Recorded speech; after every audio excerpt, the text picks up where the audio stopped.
For more on Speaker Pelosi's trip to Taiwan and the ramifications of that trip, we're joined by former Undersecretary of State Keith Krach. He is also the chair of the Krach Institute for Tech Diplomacy at Purdue.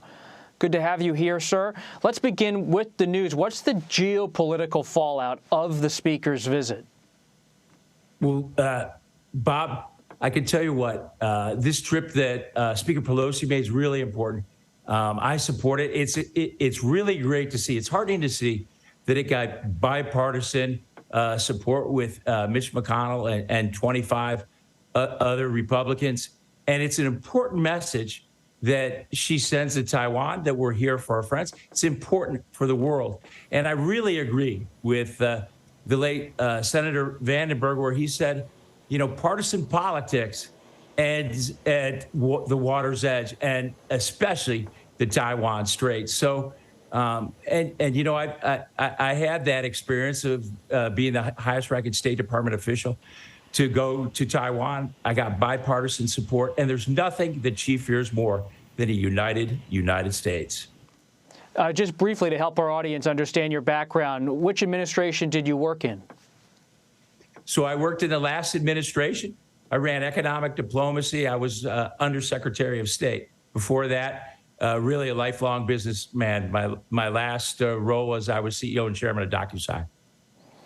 So as an official from the Trump administration, you support the speaker wholeheartedly here in taking this kind of line on China, on Taiwan.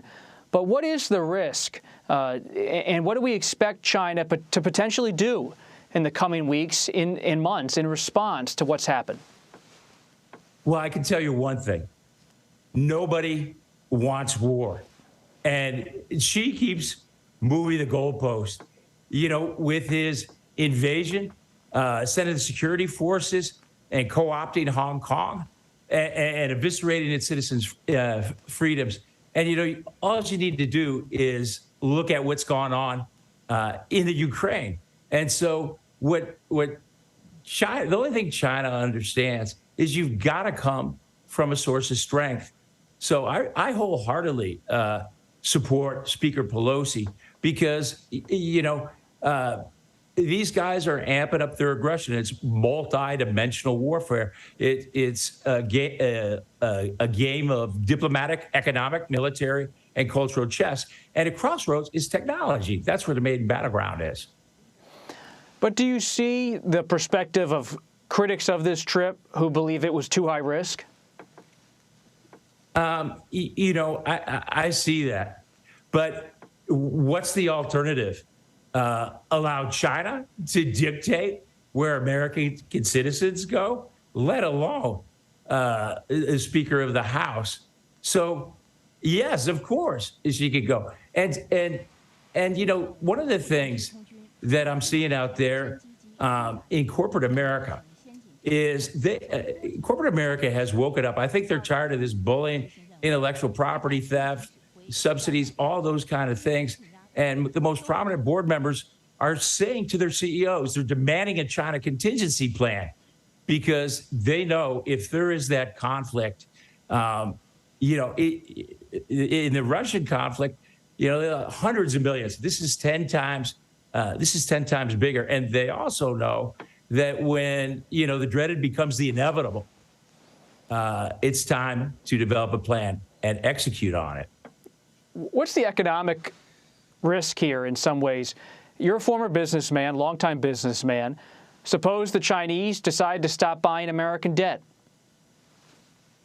Well, by the way, we've got much more leverage on them. We have a lot of tools in our pocket. And I think one of the things that you're seeing why Xi is coming across so aggressive is because of that Congress coming up in October. Now, he's, you know, 99.9% chance he's going to get reelected as dictator for life. But he wants to pass his agenda. And, you know, if you think of it, we've all had experience with bullies. And, you know, why is a bully a bully? Typically, they're insecure. And, you know, when you confront a bully, they back down. And they really back down if you have your friends by your side. And any quick thoughts on the state of play in the South China Sea in terms of the U.S. military and Chinese military eyeing each other and tracking each other's movements? Yeah, I think this is a very cautious time. And, and it doesn't need to be this way at all. I think, this is Xi pounding his chest.